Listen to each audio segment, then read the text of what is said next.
አንድ የእድሜ ልክ እስረኛ በታሰረበት ብረት በኩል ሾልኮ እጅግ በሚያስፈራና አጣዳፊ በሆነ ድምፅ እንዲሁም በሹክሹክታ እንዲህ አላት፣ እንዳትናገሪ ብቻ ዝም ብለሽ አዳምጪኝ። ከጥቂት ደቂቃዎች በኋላ እዚህ አድፍጠው የሚጠብቁሽ ሰዎች አሉ። 3 ናቸው። የጦር መሳሪያም ይዘዋል። እናም ሊገድሉሽ ነው፣ አምልጪ ይላታል። በዚያች ቅጽበት ነበር ማሪያ ሳንቶስ በ8 ዓመታት የሥራ ዘመኗ ውስጥ ለመጀመሪያ ጊዜ ለሞት የሚዳርግ ወጥመድ ውስጥ መግባቷን የተረዳችው። ከውጪ የሚረዷቸው የሙሰኛ ጠባቂዎች እዚህ የታሰሩ ወንጀለኞች አሉ። ጃክሰን ደግሞ የዋናውን ቁልፍ ተጠቅሞ በሩን ሊከፍት ተዘጋጅቷል። እርዳታ መጥራት አልቻለችም። ምክንያቱም ያ ማለት ሊያጠቋት የተዘጋጁትን ሰዎች ጥቃታቸውን ካሰቡበት ሰዓት ቀድመው እንዲያደርጉ ያስችላቸዋልና። ታዲያ ማሪያ ሳንቶስ ከነዚህ አደገኛ ወንጀለኞች ጋር ታመልጥ ይሆን ወይንስ ይገድሏታል? ይህን ልብ የሚያንጠለጥል ታሪክ እስከ መጨረሻው ድረስ አብራችሁን በመቆየት እንድትከታተሉኝ በአክብሮት ጋበዝኳችሁ። ታዲያ እናንተም ቪዲዮውን ላይክ፣ ቻናሉን ሰብስክራይብ በማድረግ አብራችሁን ቆዩ። በዚህ ጊዜ ፖሊሷ ማሪያ የእድሜ ልክ እስረኛውን ማርከስ ፊቱን በማንበብ የነገራት ነገር እውነት ለመሆኑን ለማጣራት ፈለገች። እናም ወደሱ ዞራ ይህንን ለምን ትነግረኛለህ ስትል ድምጿን ዝቅ አድርጋ ጠየቀችው። ምክንያቱም አንቺ የተለየሽ ነሽ አለ ማርከስ አይኖቹን ከሷ ላይ ሳያነሳ እንዲህ አለ፣ እኛን እንደ ሰው ነው የምታይን። እነሱ ሊያረጉብሽ ያሰቡት ነገር በፍጹም ላንቺ አይገባም። ማሪያ ትከሻዋ ላይ ያለው ሬዲዮ እንደገና ጮኸ። የሰዓት ሪፖርቷን ለማረጋገጥ የሚጠይቅ መልእክት ነበረ። መልስ ለመስጠትም 30 ሰከንዶች ነበሯት።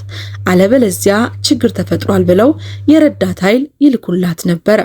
ነገር ግን ማርከስ እውነቱን እየተናገረ ከሆነ እርዳታ መጠየቋ ጥቃቱን አስቀድሞ እንዲፈጸምባት ሊያደርግ ይችላል። እሷ ተጨማሪ ነገር ማወቅ ያስፈልጋታል። ማን ነው እኔ ሊያጠቃኝ የፈለገው ስትል አሁንም ጠየቀችው። ሮድሪጌዝ፣ ቶምሰን እና አዲሱ ሰው ጃክሰን ናቸው አላት። ይህንን ሳምንታት ሲያቅዱት ነበረ። ሮድሪጌዝ ከጥርስ ብሩሽ እጀታ የተሰራ ሹል ስለት ነገር አለው። ቶምሰን ደግሞ በባትሪ የተሞላ ካልሲ አለው።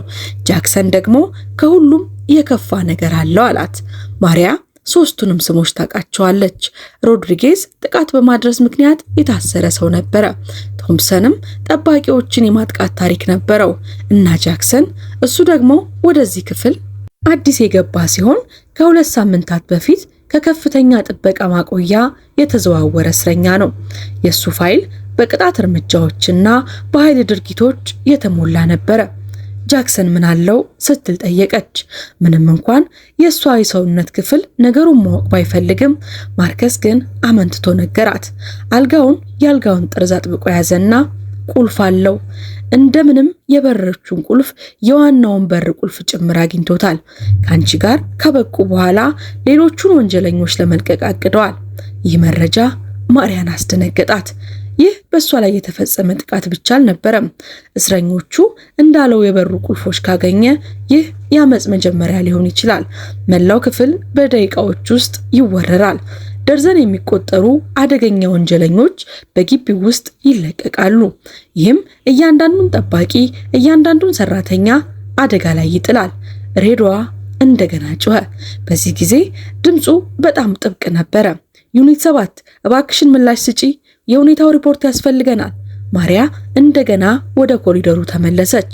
በሩቅ ጥበቃዋን የምትመዘግብበትን የደህንነት ማረጋገጫ ቦታ ማየት ትችላለች። ከ50 ሜትር ርቀት ላይ ነበረ። ብዙ በሮችን አልፎ ጥግ ዞሮና ከባድ የብረት በርን ተሻግሮ በተለምዶ ይህንን መንገድ ሳታስበው በሺዎች የሚቆጠሩ ጊዜያትን ተጉዛበታለች። በዚች ምሽት ግን ወደ ወጥመድ፣ ወደ ሞት እንደምትገባበት ተሰማት። አንተ ይህን ሁሉ እንዴት ልታውቅ ቻልክ ስትል ማርከስን ጠየቀችው። ምክንያቱም እኔንም ለመመልመል ሞክረው ነበር አለ። ድምፁ በንዴት ቃና ተሞልቶ የእድሜ ልክ እስረኛ ስለሆንኩ ምንም የማጣው ነገር እንደሌለ አድርገው አስበው ነበረ። የማምለጫ መንገድሽን እንድዘጋም ፈልገው ነበረ። እኔ ፍላጎት እንደሌለ ነገርኳቸው። ነገር ግን እቅዳቸውን ሳዳምጥ ነበር አላት። የማሪያ ስልጠና ሌሎች እስረኞች በቅርብ ጊዜያት እንዴት እያዩት እንደሆነ ለረዳት ኃይል በፍጥነት እንድትደውል ነግሯት ነበር። ነገር ግን ውስጣዊ ስሜቷ ማርከስን እውነት እንደተናገረ አሳይቷታል። እሷ ስታልፍ ውይይቶች እንዴት እንደሚቆሙ፣ አንዳንዶቹም ቆዳዋን በሚያሳቅቅ ሁኔታ እንዴት እንደሚስቁባት አይታለች። እሷ ይህንን እንደተራ የእስር ቤት ባህሪ አድርጋ ነበር ያየችው። አሁን ግን ሁሉም ነገር ተለዋወጠ፣ ትርጉም ሰጣት። ሌላም ነገር አለ ሲል ማርከስ ቀጠለ። ጃክሰን ያንን ቁልፍ በአጋጣሚ አላገኘውም። ከውጭ ያለ ሰው እየረዳቸው ነው። የፋሲሊቲው የደህንነት ስርዓቶችን ማግኘት የሚችል ሰው ነው። ሬዲዮው ለሶስተኛ ጊዜ ጮኸ። ዩኒት 7 አፋጣኝ ምላሽ ያስፈልገናል። ማሪያ ውሳኔ ማድረግ ነበረባት። እርዳታ መጥራት ትችል ነበረ። ነገር ግን ይህ አጥቂዎቹን ሊያስደነግጥና እንዲበተኑ ሊያደርጋቸው ይችላል። ያኔም በሌላ ምሽት እንደገና ሊሞክሩ ይችላሉ። አለበለዚያ የማርከስን መረጃ በመጠቀም አድፍጦ የሚጠብቁትን ሰዎች አቅጣጫ መቀየር ትችላለች። የሆነው ሆኖ ሕይወቷን ለአደጋ እያጋለጠች ነበረ። ደብዛዛው ብርሃን ፊቱን እያጠናች ማርከስን አንድ ተጨማሪ ጊዜ ተመለከተችውና ከወንጀለኞቹ ጋር ለ8 ዓመታት መስራቷ ሰዎችን በደንብ ማንበብ አስተምሯታል። ውሸትና ማታለል መለየት ትችላለች። ነገር ግን ማርከስ አይኖች ውስጥ ያየችው ነገር ሁሉ እውነተኛ ስጋትና ፍርሃት ነበረ። ያም ስለሱ ሳይሆን ይልቁንም በእርሷ ላይ ሊደርስ ስለነበረው ነገር የተሰማው ፍርሃት ነው። እየዋሸኝ ከሆነ ግን አለችው። በዚህ ጊዜ ማርከስ በፍጹም አልዋሸውሽም። በዚህ ክፍል በሰራሽባቸው ዓመታት ሁል ጊዜ እኔ ውሸት ተናግሬሽ አውቃለሁ፣ ችግር ፈጥሬብሽ አውቃለሁ። እርሷም ስለ ጉዳዩ አሰበች። ማርከስ ሁል ጊዜ አክባሪ፣ ጸጥተኛና ማየት የማይቻል ሰው ነበረ። ብዙም አይን ውስጥ የማይገባ ልዩ ሕክምናም ጠይቆ አያውቅም። ስለ ምግብ ወይም ስለ በር ሁኔታ ቅሬታ አቅርቦም አያውቅም። ከሌሎች እስረኞችም ጋር ተጣልቶ አያውቅም። ምንም እንኳን ስራዋን ቀላል ካደረጉት እስረኞች መካከል አንዱ ነበረ። ነገር ግን አሁን እኩለ ሌሊት ላይ በበሩ ውስጥ ተቀምጦ ሕይወቱን ሊያሳጣው የሚችል ሴራ ላይ አስጠንቅቋታል። ሁሉንም ነገር አደጋ ላይ ጥሏል። ሌሎች እስረኞች እንዳወራ ካወቁ ሬዲዮዋ እንደገና ጮኸ። ማሪያ ጊዜው እንዳበቃ አወቀች። የሆነው ነገር ሁሉ አሁን መሆን ነበረበት። ጥልቅ ትንፋሽ ወሰደች። ምርጫዋንም አደረገች። ለቀጣዩ ነገር ተዘጋጀች። ማሪያ ጀርባዋን ከቀዝቃዛው የኮንክሪት ግድግዳ ጋር አጣበቀች። አይምሮዋ የተለያዩ አማራጮችን አመጣላት። የመልእክት ማዕከሉ እርሷን ለማጣራት ፓትሮል ከመላኩ በፊት 30 ሰከንዶች ነበሯት። ወንጀለኛን ማመን ወይም ሕይወቷን ሊያሳጣ የሚችል ፕሮቶኮልን መከተል የሚለውን ለመወሰን 30 ሰከንዶች ብቻ ነበሯት። ማርከስ አለችው ወደ ብረቱ በር ጠጋ እያለች። የምትለው ነገር እውነት ከሆነ ዝርዝር መረጃ ያስፈልገኛል። በትክክል የት ቦታ እንደተሰማሩ አለችው። ማርከስ ባልጋው ላይ ተንቀሳቀሰ። ድምጹም ከበፊቱ በበለጠ ዝቅ አለና ሮድሪጌዝ ከጥበቃው ቦታ አጠገብ ባለው ማከማቻ ክፍል ውስጥ ተደብቋል።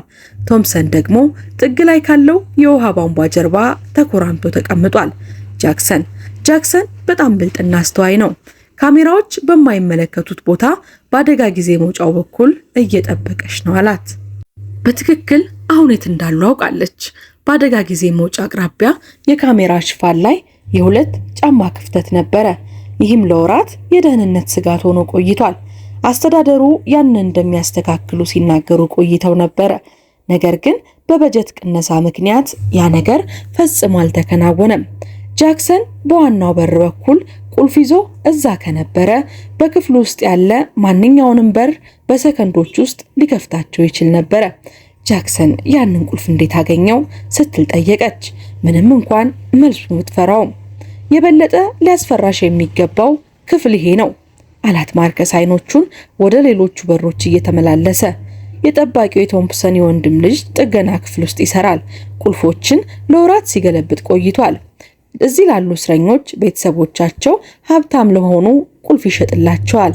ጃክሰን ለዚያ ዋና ቁልፍ $5000 ያክል ከፍሏል።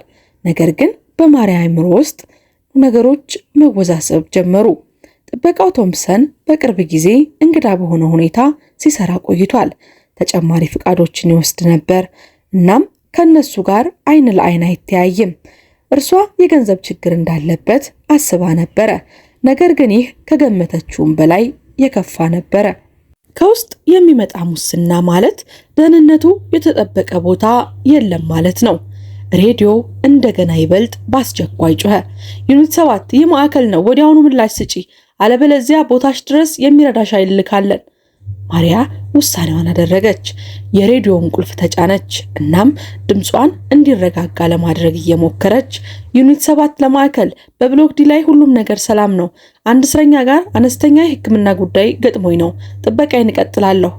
የገባ ዩኒት 7 ከ20 ደቂቃ በኋላ እንደገና ሪፖርት አድርጊ። 20 ደቂቃ። ይህ የማሰብ የማቀድና ሊመጣ ያለውን ነገር እንዴት በህይወት ማለፍ እንደምትችል ማወቅ ጊዜ ሰጣት። ነገር ግን መጀመሪያ ሁሉንም ነገር ማወቅ ያስፈልጋታል። ማርከስ ለምን አሁን እንደሆነ ታውቃለህ?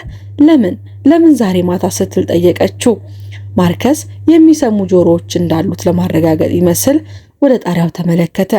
ምክንያቱም ነገ ጧት ከፍተኛ ዋጋ ያላቸው እስረኞች ከፌዴራል ተቋም የሚመጡበት የትራንስፖርት ተሽከርካሪ ይመጣል። ዛሬ ማታ ትርምስ መፍጠር ከቻሉ ታጋቾችን ይዘው እነዚያ ትራንስፖርት ተሽከርካሪዎች ሲደርሱ ያንን ግራ መጋባት ተጠቅመው ማምለጥ ይችላሉ። ማሪያ ደነገጠች። ይህ እሷን ስለመጉዳት ብቻ አልነበረም። ይህ አደገኛ ወንጀለኞችን ወደ ጎዳና የሚመልስ የተቀናጀ የማምለጫ ሙከራ ነበር። እናም ሳታስበው የዚህ ሁሉ መሃል ላይ ገብታለች። ሌላም ነገር አለ አለ ማርከስ ድምፁን እጅግ ዝቅ አድርጎ ቀጠለ። በተለይ አንቺን የመረጡበት ምክንያት አጋጣሚ አይደለም። ወንድምሽ የሂውስተን ፖሊስ ዲፓርትመንት መርማሪ እንደሆነ ሁሉም ሰው ያውቃል። ወንድምሽ እዚህ ከሚገኙ የእስረኞች ቤተሰቦች ጋር የተገናኘን የአደንዛዥ ዕፅ መረብ በጣጥሷል እናም አስይዟቸዋል። የሮድሪጌዝ ወንድም ባለፈው ወር ወንድምሽ ካሳሰራቸው አዘዋዋሪዎች አንዱና ዋነኛው ነበረ። ይህ አንቺ ላይ የሚደረግ የበቀል እርምጃ ነው አላት። ክፍሉ በማሪያ ዙሪያ የሚሽከረከር መሰላት። ወንድሟ ካርሎስ በቅርቡ ስለ አንድ ትልቅ የአደንዛዥ ዕፅ መያዝ ጉዳይ ጠቅሶ ነበረ። ነገር ግን ከእስር ቤቱ ስራዋ ጋር አያይዘው አታውቅም ነበረ። አንድ ሰው በወንድሟ ስራ ምክንያት እሷን እንደ ኢላማ እንደሚያይ ማሰብ ፈጽሞ ወደ አይምሮ አልመጣም ነበረ። ነገር ግን ይህ በጣም አስፈላጊና ግልጽ የሆነ ምክንያት ነበረው። የት እንደምኖር ያውቃሉ አለች ለማርከስ ከመናገር ይርቅ ራሷን እንደምታወራ ያህል በሹክሹክታ። ስላንቺ፣ ስለ መርሃ ግብርሽ፣ ወደ ስራ ስለምትሄጅበት መንገድና ስለምትኖሪበት አፓርትመንት አንጻሽ ሁሉንም ነገር ያውቃሉ። ማሪያ ዛሬ ማታ እንኳን ብታመልጫቸው ከዚህ በህይወት ብትወጭ እንኳን እንደገና ይሞክራሉ። የማሪያ እጆች አሁን መንቀጥቀጥ ጀመሩ። ራሷን ለማረጋጋት እየሞከረች ሬዲዮዋን አጥብቃ ያዘችው። 8 ዓመት የፈጀ ስልጠና፣ አደገኛ ሁኔታዎችን የማስተናገድ የ8 ዓመት ልምድ። ነገር ግን እንዲህ ያለ ግልብጥብጥ ያለ ሁኔታ ገጥሟት አያውቅም። ሆኖም አሁን መፍራት የለባትም። ማርከስ አንድ ነገር እንድታደርግልኝ ይፈልጋለሁ አለችው። ዛሬ ማታ ነገሮች መጥፎ ቢሆኑ እኔን ለመጉዳት ቢችሉ ከዚህ በህይወት መውጣት ባልችል ለኔ ነገርከኝን ሁሉ ለመርማሪዎቹ እንድትነግራቸው ፈልጋለሁ አለችው። ይህን ማድረግ ትችላለህ?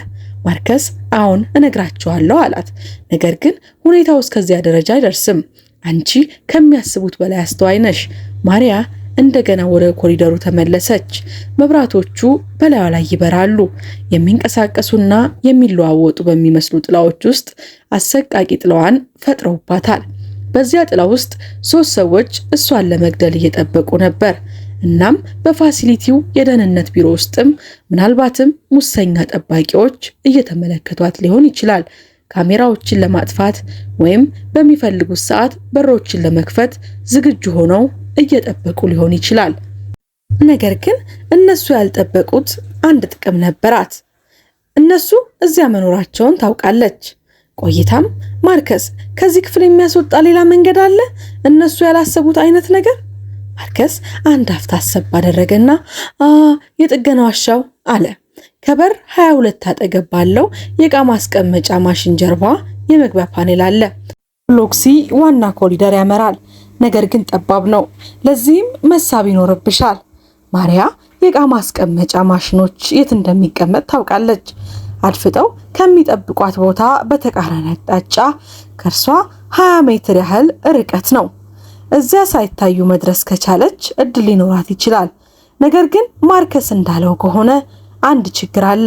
ወደ መግቢያ ፓናል ለመድረስ ሮድሪጌዝ የሚገኝባቸውን ሌሎች 3 ማለፊያዎችን ማለፍ ይኖርባታል። ጓደኞቹም እዚያው አሉ። አንዳቸው ካዩሽና ሌሎቹን ካስጠነቀቋቸው እቅዱ አደገኛ ይሆናል። ነገር ግን ወደ እነሱ ወጥመድ ከመግባት የተሻለ ነበረ። ማሪያ ሰዓቷን አየች። ለቀጣዩ ቼኳ 15 ደቂቃዎች ቀርተዋታል። አሁን መንቀሳቀስ አለባት። ማርከስ ባልተርፍስ ትተርፊያለሽ ሲል አቋረጣት። አንቺ ከማናቸው በላይ ጠንካራ ነች። ሌሎች ጠባቂዎች ሊያሸንፉ የማይችሉትን አስቸጋሪ ሁኔታዎች አንቺ ስታሸንፊ አይቻለሁ አላት። ይህን ማድረግ ትችያለሽ። ማሪያ ጥልቅ ትንፋሽ ወሰደች። ጸጥ ያለ ጸሎትን አደረገችና ወደ ዕቃ ማስቀመጫ ማሽኖቹ መሄድ ጀመረች። እያንዳንዱ እርምጃ በመላው ተቋም ውስጥ እንደሚያስተጋባ ይሰማታል። ልቧም በኃይል ይመታ ነበረ። ከኋላዋ ያሉ እስረኞች ሊሰሙት እንደሚችሉ እርግጠኛ ነበረች። ማርከስ ከበሩ ሆኖ ሲከታተላት እንደነበር ይሰማታል። ምናልባትም እንደሷው በብርቱ እየጸለየላት ነው። ወደ በር 22 ስትቃረብ በደብዛዛው ብርሃን የዕቃ ማስቀመጫ ማሽኖች ማየት ችላለች። 10 ተጨማሪ እርምጃዎች ብቻ፣ 5 ተጨማሪ እርምጃዎች እያለች ልትደርስ ስትል አንድ ድምጽ ሰማች። ብረት ከኮንክሪት ጋር የሚጋጭበት ድምጽ። አንድ ሰው እየተንቀሳቀሰ ነበረ። ማሪያ ከግድግዳው ጋር ደንዝዛ ቆመች። ትንፋሿም ጉሮሮዋ ውስጥ ተያዘ። የመዋጨሩ ድምጽ እንደገና መጣባት። በዚህ ጊዜ በዝግታና ሆን ተብሎ እየተጎተተ የብረት ድምጽ ሰማች። አንድ ሰው በእርግጠኝነት አይቷታል። እናም በጥንቃቄ ወደ እሷ እየተንቀሳቀሰ ነው። ራሷን ለማጥፋት ወደ ጨለማው ማንም እንዳያት ለመጠጋት ሞከረች። ማርያም በዚህ ጊዜ ገዳዮቹ ይዟት ይሆን ወይስ እንዳሰበችው በማሽኖቹ መሸጫ አጠገብ ደርሳ ታመልጣቸው ይሆን? ክፍል 2 የሚቀጥል ይሆናል። እናንተ ብቻ ታሪኩን ከወደዳችሁትና እንዲቀጥል ከፈለጋችሁ በኮሜንት መስጫ ውስጥ ክፍል 2 እያላችሁ ጻፉልን። በሚቀጥለው ቪዲዮአችን ይዘን የምንቀርብ ይሆናል።